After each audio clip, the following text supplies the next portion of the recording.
What's better than Anchor's podcast creation tools? Nothing.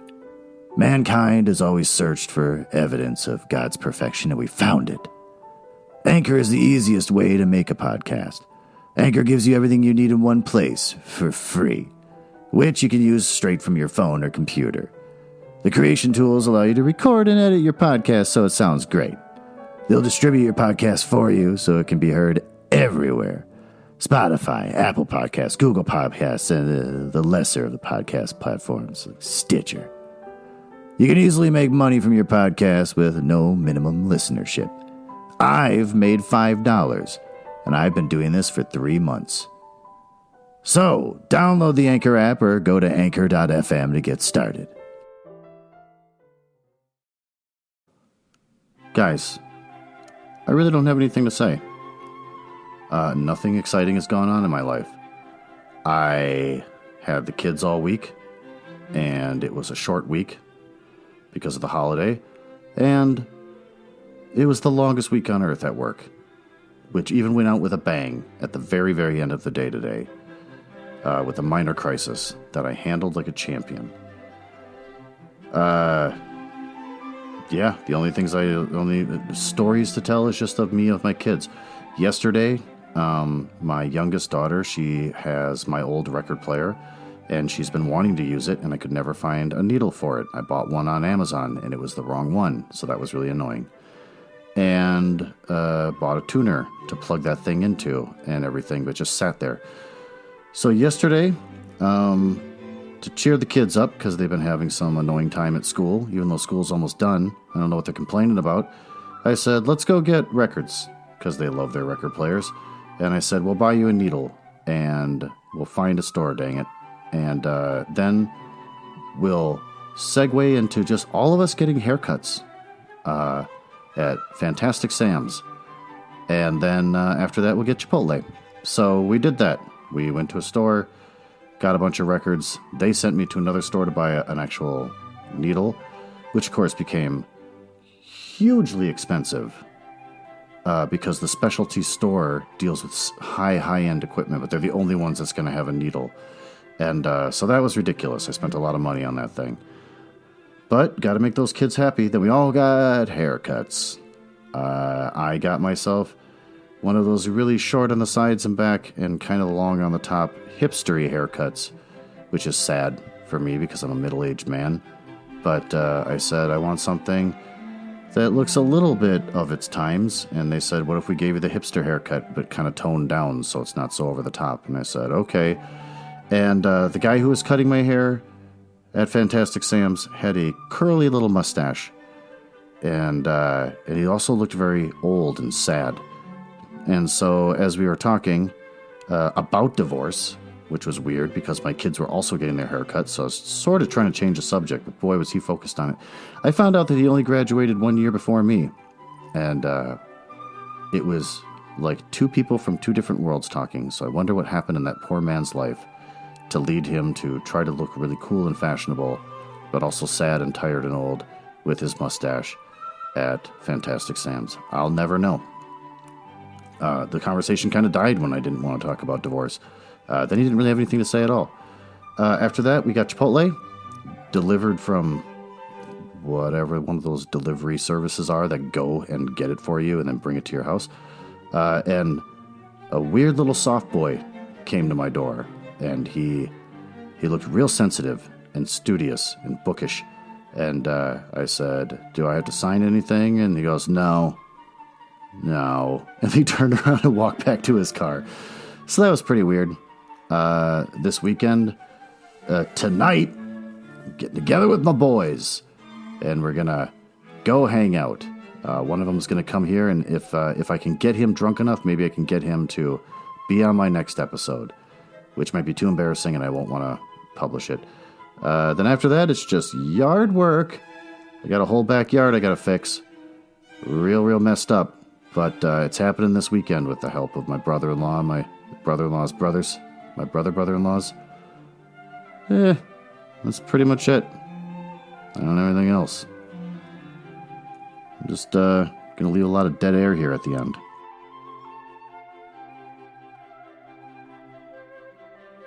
Also, there may or may not be inappropriate content for kids or really sensitive adults.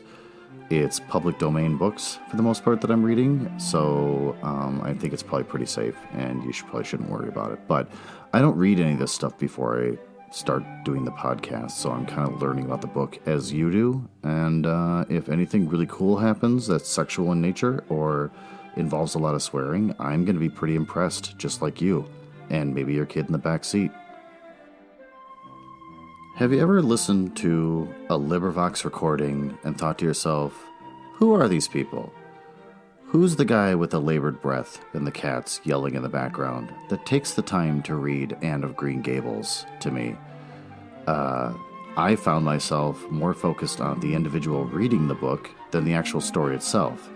Sitting there studying, listening for little sounds. The cars outside the window. The creaks and groans from the floor above the head of a neighbor who lives upstairs in the apartment. That is what I would like to recreate here for you with Nuzzle House Audio. I am Glenn Nuzzles. Oh, I know what I forgot to say.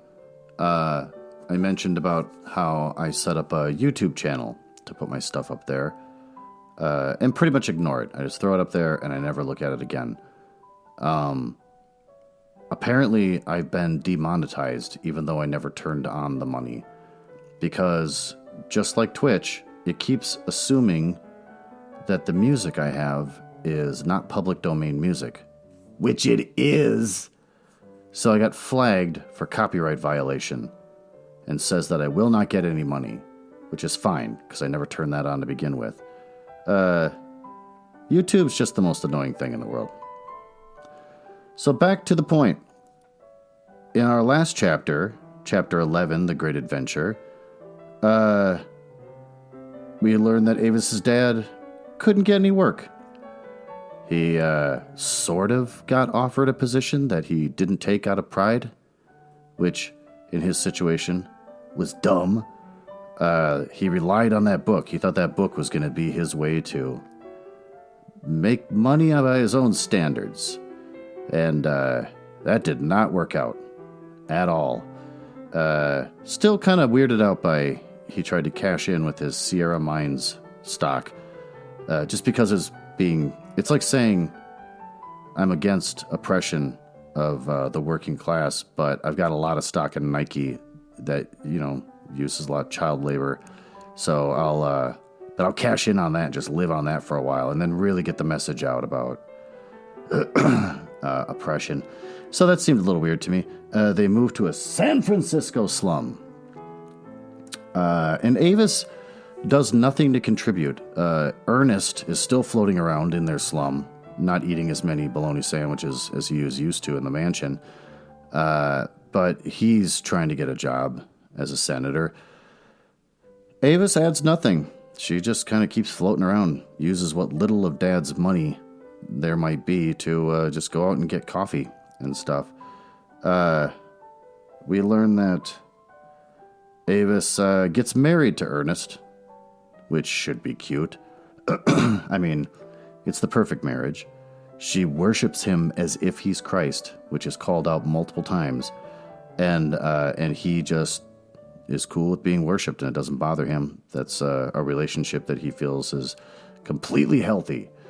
And she gives him a pet name, or Ernest gives her a pet name, which is his sweet metaphysician and his smallest duelist. Both horrible and pretentious pet names. And she calls him the immortal materialist, so that's weird. And we got to read the worst poem ever. The worst poem I've ever read. Basically saying that I'm a god on earth, and you can't stop me. I'm too beautiful and too pure, and here I go. So, that was chapter 11. Why don't we dive right into chapter 12? Chapter 12. The Bishop. It was after my marriage that I chanced upon Bishop Morehouse. But I must give the events in their proper sequence. After his outbreak at the IPH convention, the bishop, being a gentle soul, had yielded to the friendly pressure brought to bear upon him, and had gone away on vacation.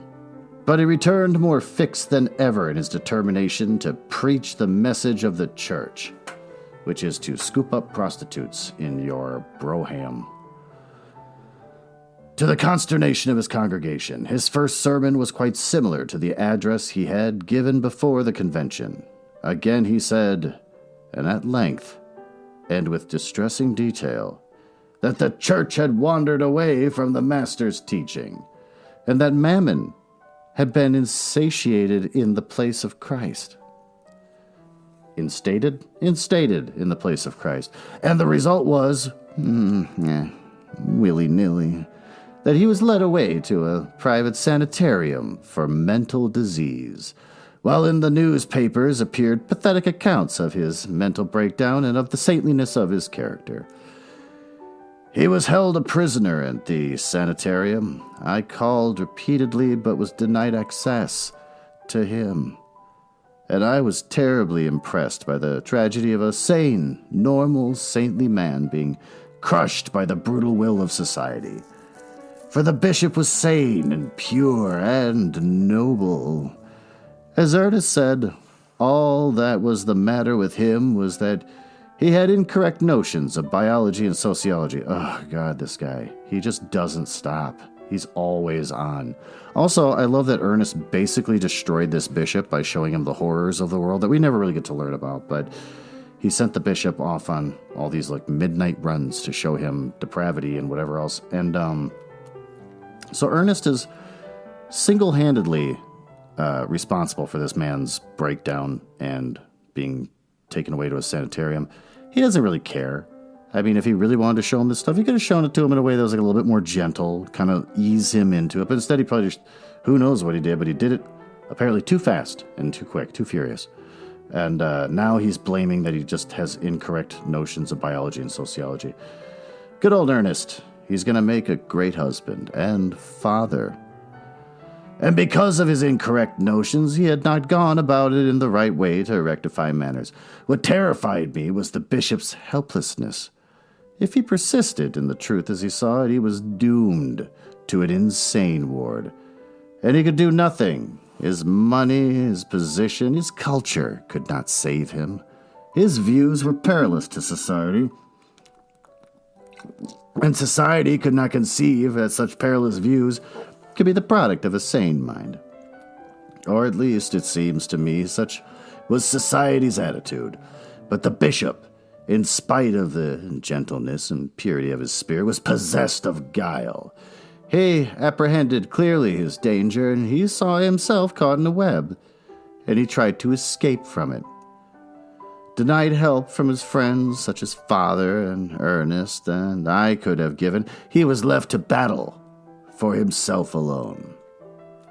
And in the enforced solitude of the sanitarium, he recovered. He became sane again. His eyes ceased to see visions. His brain was purged of the fancy that it was the duty of society to feed the master's lambs. As I say, he became well, quite well, and the newspapers and the church people hailed his return with joy. I went once to his church. The sermon was of the same order as the ones he had preached long before his eyes had seen visions. I was disappointed, shocked. Had society then beaten him into submission? Was he a coward? Had he been bulldozed into recanting? Or had the strain been too great for him? And had he meekly surrendered to the juggernaut of the established? I called upon him in his beautiful home. He was woefully changed. He was thinner, and there were lines on his face which I had never seen before. He was manifestly distressed by my coming. He plucked nervously at his sleeve as we talked. His eyes were restless, fluttering here, there, and everywhere, and refusing to meet mine. His mind seemed preoccupied, and there were strange pauses in his conversation. Abrupt changes of topic, and in consecutiveness, that was bewildering. Could this, then, be the firm, poised, Christ-like man I had known? She's always calling everyone Christ.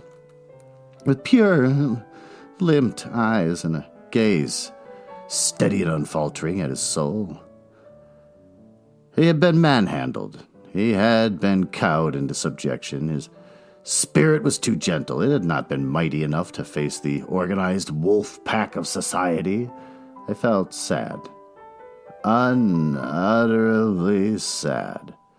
He talked ambiguously, and was so apprehensive of what I might say that I had not the heart to chastise him.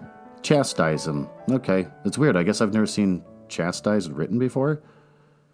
All right, whatever. He spoke in a faraway manner of his illness, and we talked disjointedly about the church and alternations in the organ and about petty charities. And he saw me depart with such evident relief that I should have laughed had not my heart been so full of tears.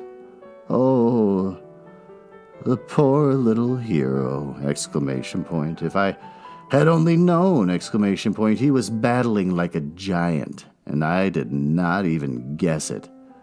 Alone, all alone, in the midst of millions of his fellow men, he was fighting his fight, torn by his horror of the asylum and the fidelity to truth, and the right. He clung steadfastly to truth and the right, but so alone was he that he did not dare to trust even me.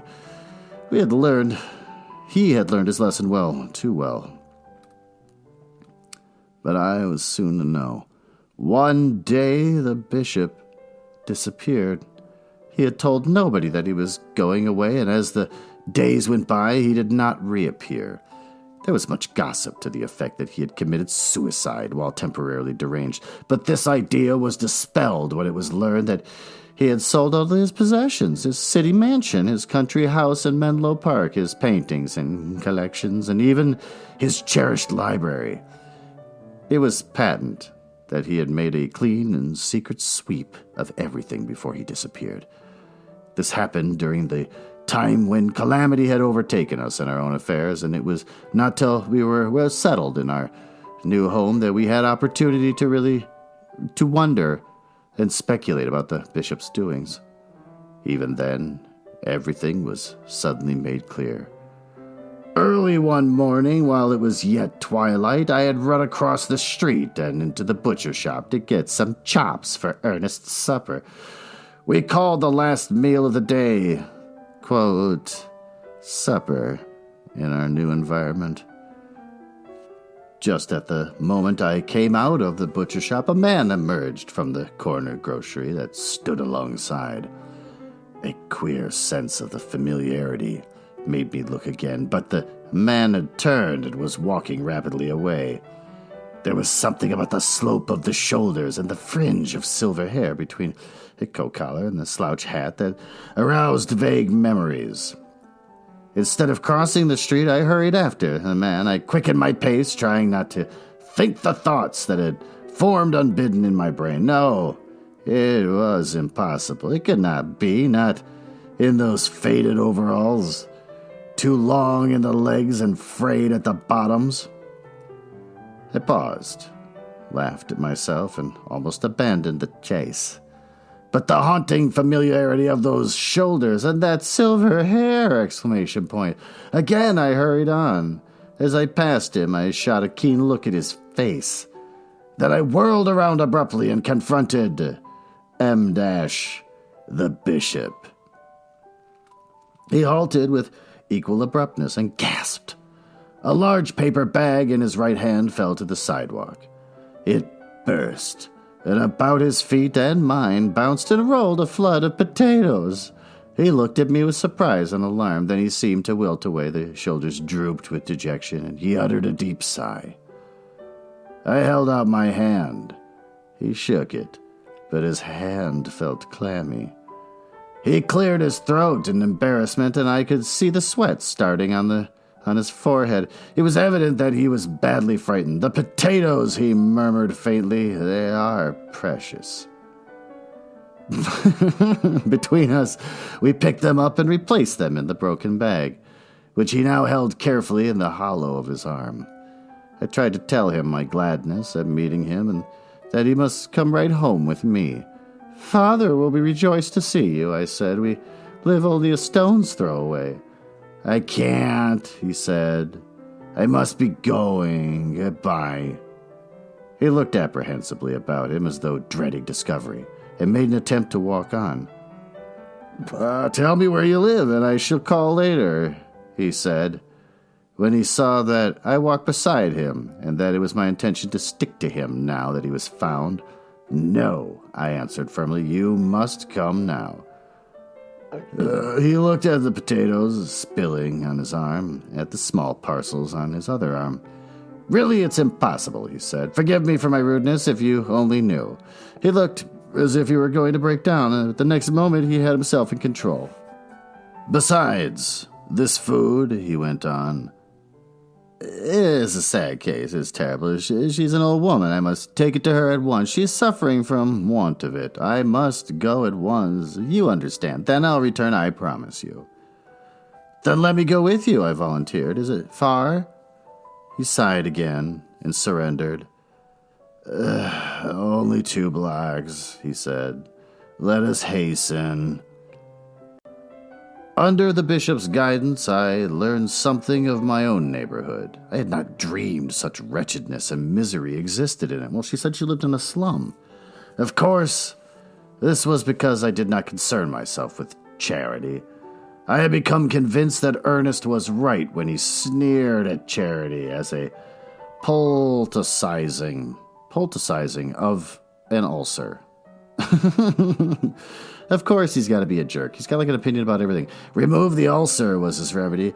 Give to the worker his product. Pension his soldiers, those who grow honorably old in their toil, and there will be no need for charity. Convinced of this, I toiled with him at the revolution, and did not exhaust my energy in alleviating the social ills that continuously arose from the injustice of the system.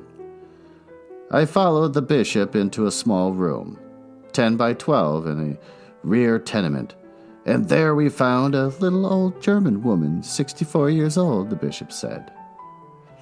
She was surprised at seeing me, but she nodded a pleasant greeting and went on sewing on the pair of men's trousers in her lap. Beside her, on the floor, was a pile of trousers. The bishop discovered there was neither coal nor kindling and went out to buy some. I took up a pair of trousers and examined her work. 6 cents, lady, she said, nodding her head gently while she went on stitching. She stitched, slowly, but never did she cease from stitching. She seemed mastered by the verb, quote, to stitch. For all that work, I asked, is that what they pay? How long does it take you? Yes, she answered, that's what they pay. 6 cents for finishing, 2 hours sewing on each pair. But the boss doesn't know that, she added quickly, betraying a fear of getting him into trouble. Oh. Sorry, I accidentally went backwards. I'm slow. I've got the rheumatism in my hands. Girls work much faster. They finish in half that time. The boss is kind. He lets me take the work home, and now that I am old and the noise of the machine bothers my head, if it wasn't for his kindness, I'd starve. Yes, those who work in the shop get 8 cents. But what can you do? There's not enough work for the young, and the old have no chance. Often 1 pair is all I can get. Sometimes, like today, I'm given 8 pair to finish before night. I asked her the hours she worked, and she said it depended on the season. In the summer, when there is a rush order, I work from 5 in the morning to 9 at night. But in the winter, it is too cold. The hands do not early get over the stiffness. Then you must work later, till after midnight sometimes. Yes, it has been a bad summer, the hard times. God must be angry. This is the first work the boss has given me in a week. It is true, one cannot eat much when there is no work, and I am used to it. I have sewed all my life in the old country and here in San Francisco 33 years. If you are sure of the rent, it is all right. The houseman is very kind, but he must have his rent. It is fair. He only charges $3 for this room. That is cheap, but it is not easy for you to find all $3 every month. She ceased talking and, nodding her head, went on stitching. You have to be careful as to how to spend your earnings, I suggested. She nodded emphatically. After the rent, it's not so bad. Of course, you can't buy meat, and there is no milk for the coffee. But always there is one meal a day, and often two. She said the last proudly. There was a smack of success in her words, but as she stitched on in silence, I noticed the sadness in her pleasant eyes and the droop of her mouth. And the look in her eyes became far away. She rubbed the dimness hastily out of him. It interfered with her stitching. No, it is not the hunger that makes your heart ache, she explained. You get used to being hungry. It is for my child that I cry. It was the machine that killed her. Ooh. It was true, she worked hard, but I cannot understand. She was strong, and she was young, only 40. And she worked only 30 years. She began young, it's true, but my man died. The boiler exploded down at the works. And that's where and what were we to do? She was 10, but she was very strong. But the machine killed her. Well, then, all right. Yes, it did. It killed her. and she was the fastest worker in the shop. She keeps making a statement and punctuating with, and it killed her. I have thought about it often, and I know that is why I cannot work in the shop. The machine bothers my head. Always I hear it saying, I did it. I did it. And it says that all day long. And then I think of my daughter, and I cannot work. The moistness was in her old eyes again, and she had to wipe it away before she could go on stitching. I heard the bishop stumbling up the stairs, and I opened the door. What a spectacle he was! On his back he carried half a sack of coal with a kindling on top. Some of the coal dust had coated his face, and the sweat from his exertions was running in streaks. He dropped his burden in the corner by the stove and wiped his face on a coarse bandana handkerchief. I could scarcely accept the verdict of my senses. The bishop, black as a coal heaver, in a working man's cheap cotton shirt. One button was missing from the throat, it says in parentheses, and in overalls, exclamation point. That was the most incongruous of all. The overalls, frayed at the bottoms, dragged down at the heels, and held up by a narrow leather belt around the hips, such as laborers wear. Though the bishop was warm, the poor swollen hands of the old woman were already cramping with the cold.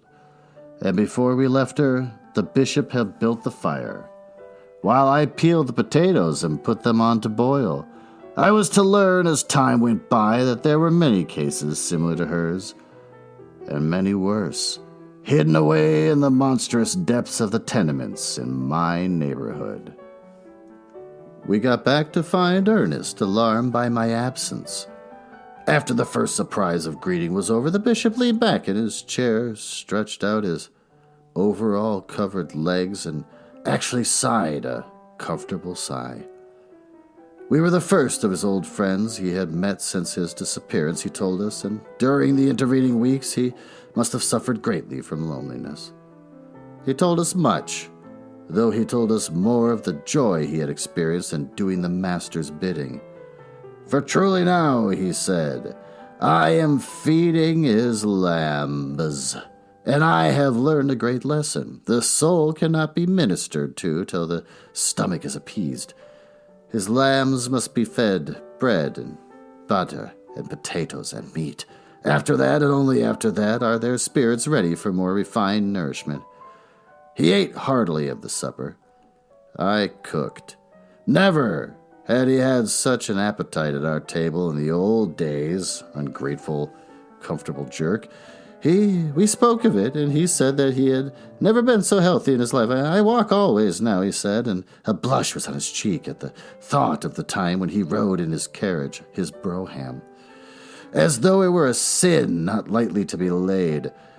My health is better for it, he added hastily, and I am very happy, indeed most happy. At last I am a consecrated spirit. And yet there was in his face a permanent pain, the pain of the world that he was now taking to himself. He was seeing life in the raw, and it was a different life from what he had known within the printed books of his library. And you are responsible for all this, young man, he said directly to Ernest. Oh, but he's thanking him? Ernest was embarrassed and awkward. I warned you, he faltered. No, you misunderstand, the bishop answered. I speak not in reproach, but in gratitude. I have you to thank for showing me my path. You led me from theories about life to life itself. You pulled aside the veils from social shams. You were light in my darkness, but now I too see the light, and I am very happy. Only, he hesitated painfully, and in his eyes fear leaped large. Only the persecution. I harm no one. Not only, why will they not let me alone?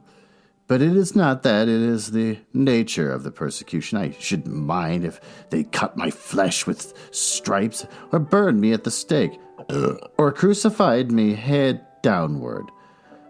But it is the asylum that frightens me. Think of it, of me, an asylum for the insane. It's revolting. I saw some of the cases at the sanitarium. They were violent. My blood chills when I think of it, and to be imprisoned for the rest of my life amid scenes of screaming madness. No! Exclamation point. No! Exclamation point. Not that, two exclamation points. It was pitiful. His hands shook, his whole body quivered and shrank away from the picture he had conjured. But the next moment he was calm. Forgive me, he said simply. It is my wretched nerves, and if the master's work leads me there, so be it. Who am I to complain? I felt like crying aloud as I looked at him. Oh, great bishop! Oh, hero! God's hero! As the evening wore on, we learned more of his doings. I sold my houses, rather, he said, and all my other possessions. I knew I must do it secretly, else they would have taken everything away from me. That would have been terrible. I often marvel these days at the immense quantity of potatoes $200,000 or $300,000 will buy, or bread, or meat, or coal, and kindling. He turned to Ernest. You're right, young man. Labor is dreadfully underpaid. I never did a bit of work in my life except to appeal aesthetically to the Pharisees. I thought I was preaching the message, and yet I was worth $500,000. Oh, he's bragging again. First he brags about how expensive his houses are, and now he's bragging about his worth. He's still got it, man. It's still in him. I never knew what $500,000 meant until I realized how much potatoes, he's really focused on potatoes, and bread and butter and meat it could buy. And then I realized something more. I realized that all those potatoes and that bread and butter and meat were mine, and that I had not worked to make them. Then it was clear to me, someone else had worked and made them and been robbed of them. And when I came down amongst the poor, I found those who had been robbed and who were hungry and wretched because they had been robbed. We drew him back to his narrative. The money I have deposited in many different banks under different names. Oh, they're going to go after his money because they want it. It can never be taken away from you because it can never be found. And it is so good, that money. It buys so much food. I never knew before what money was good for. I wish we could get some of it for the propaganda. Oh, here we go, Ernest said wistfully. It would do immense good. Do you think so? The bishop said. I do not have much faith in politics. In fact, I'm afraid I do not understand politics. Ernest was delicate in such matters. Oh, of trying to get money from people? He did not repeat his suggestion, though he knew only too well the sore straits the Socialist Party was in through lack of money. I sleep in cheap lodging houses, the bishop went on, bragging. But I am afraid, and I never stay long in one place. Also, I rent 2 rooms in working men's houses and different quarters of the city. It is a great extravagance, I know, but it is necessary. I make up for it in part by doing my own cooking, though sometimes I can get something to eat in the cheap coffee houses. And I have made a discovery.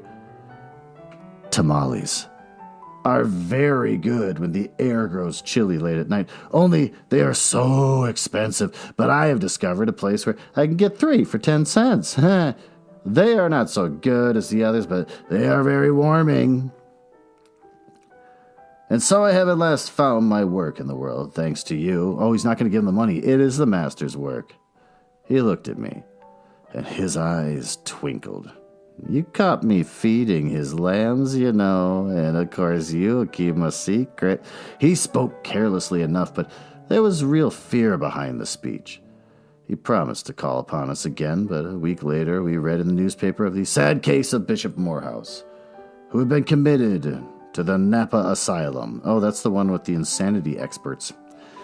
And for whom there were still hopes held out. In vain we tried to see him, to have his case reconsidered or investigated.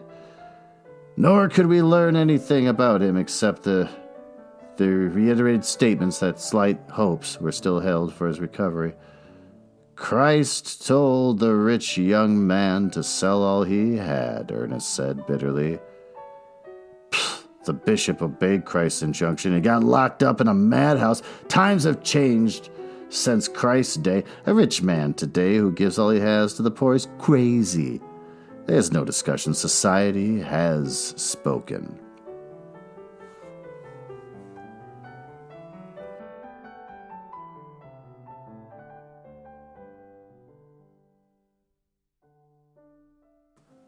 And there you have it.